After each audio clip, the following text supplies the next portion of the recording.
అందరికీ నమస్కారం అండి. హెల్దీయర్కి స్వాగతం. మీ ముందుకు రెగ్యులర్గా healthier version of items, eco friendly items ఇలాంటి ప్రోడక్ట్స్ ఎన్నో తీసుకొస్తుంటాను కదా. ఇప్పుడైతే మన ఛానల్ ఎక్కువగా మనం ఏంటి అంటే తెప్పించే స్టాక్ వచ్చేసి ఇడ్లీ రవ్వలండి. ఇడ్లీ రవ్వలు కూడా 3 వెరైటీస్ తెప్పించేస్తాం. మనం ఏంటి అంటే జొన్నలు, తర్వాత రాగి, తర్వాత కొర్ర అనమాట. మనం రెగ్యులర్గా బియ్యం రవ్వతో ఇడ్లీ ప్రిపేర్ చేసుకుంటుంటాం కదా. అలా చేసుకోవడం వల్ల కార్బోహైడ్రేట్స్ ఎక్కువైపోతాయి. షుగర్ పేషెంట్స్కి ఇంకా ఎక్కువ షుగర్ అవుతుంది.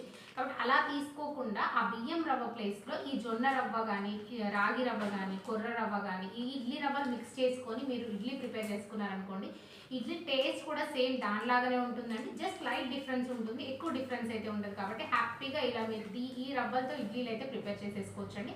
అంతేకాకుండా దోశ పిండి కూడా తెప్పించేసారండి. అవి ఏంటంటే ఇన్స్టెంట్. ఈ రవ్వలు ఏంటి అంటే మనం ఇన్స్టెంట్ కాదండి. జస్ట్ మనం రెగ్యులర్గా బియ్యం రవ్వ అయితే ఏం చేస్తాము, ఈవినింగ్ మినపప్పు మార్నింగ్ నానబెట్టేసుకొని ఇడ్లీ రవ్వ ఈవినింగ్ కలుపుకుంటాం.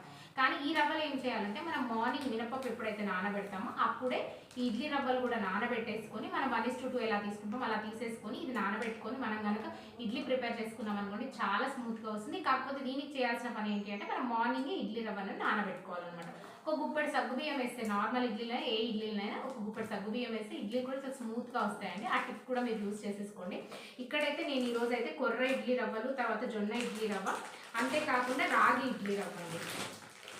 చాలా మంది తీసుకెళ్తున్న రాగి ఇడ్లీ రవ్వ ఇది స్టాక్ తెప్పించేసాను అనమాట.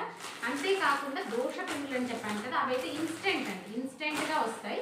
ఇది మనం ఏంటి అంటే జస్ట్ ఒక 15 మినిట్స్ ముందు దీన్ని నానబెట్టేసుకొని దోశలు పోసేసుకోవచ్చు అండి. ఈజీగా ఇన్స్టెంట్గా అయిపోతుంది. కాబట్టి హ్యాపీగా మీరు ఏంటి అంటే వర్కింగ్ వాళ్ళు కానీ, ఏమైనా బిజీగా ఉండే వాళ్ళు కానీ ఇలా యూజ్ చేసుకున్నారనుకోండి, హ్యాపీగా మనం మిల్లెట్స్తో దోశ తిన్నట్టు ఉంటుంది. మనకి ఎక్కువ టైం కూడా పట్టదని జస్ట్ ఒక 15 మినిట్స్ నానబెట్టేసుకుంటే సరిపోతుంది. ఇది వచ్చేసి రాగి దోశ, ఇదేంటి అంటే కొర్ర దోశ అనమాట. ఇలా 2 డిఫరెంట్ టైప్స్ ఆఫ్ దోశల పిండి అయితే తెప్పించేస్తాను. మీరు ఇన్స్టెంట్ ఒక 15 మినిట్స్ ముందు దీన్ని నానబెట్టేసుకుని మీరు హ్యాపీగా దోశ పోసేసుకోవచ్చు. ఇందులో ఇన్స్టెంట్ మనకి ఏంటి అంటే ఇంకా మిల్లెట్ మిక్స్ కూడా వస్తుందండి. అంటే మనకి ఎక్కువ చట్నీ చేసుకోవాల్సిన అవసరం కూడా లేదు. దీంట్లోనే పొడి ఉంటుంది.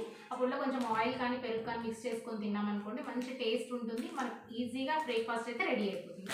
అంతేకాకుండా నెయ్యి కూడా అండి, ప్యూర్గా నెయ్యి కూడా దొరుకుతుంది. కౌగి ప్రైస్ కూడా బయట మార్కెట్స్ కన్నా కొంచెం తక్కువే ఉందండి. వీళ్ళ ప్రైస్ అయితే జస్ట్ ఏంటి అంటే 350 రూపీస్ ఉందండి.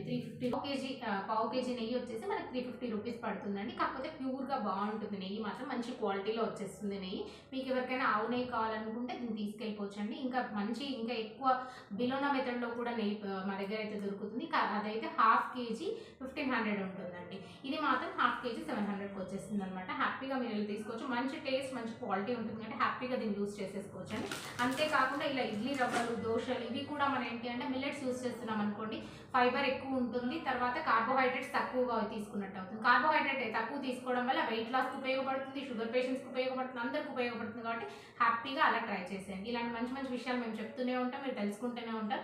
ఇవే ప్రోడక్ట్స్ కావాలనుకున్నా స్క్రీన్ పైన ఇచ్చిన నెంబర్ని కాంటాక్ట్ చేయండి. లేదంటే స్టోర్ విజిట్ చేసి కూడా మీకు ఏ ప్రోడక్ట్స్ కావాలన్నా అవన్నీ తీసుకెళ్ళిపోవచ్చు అనమాట. Thank you.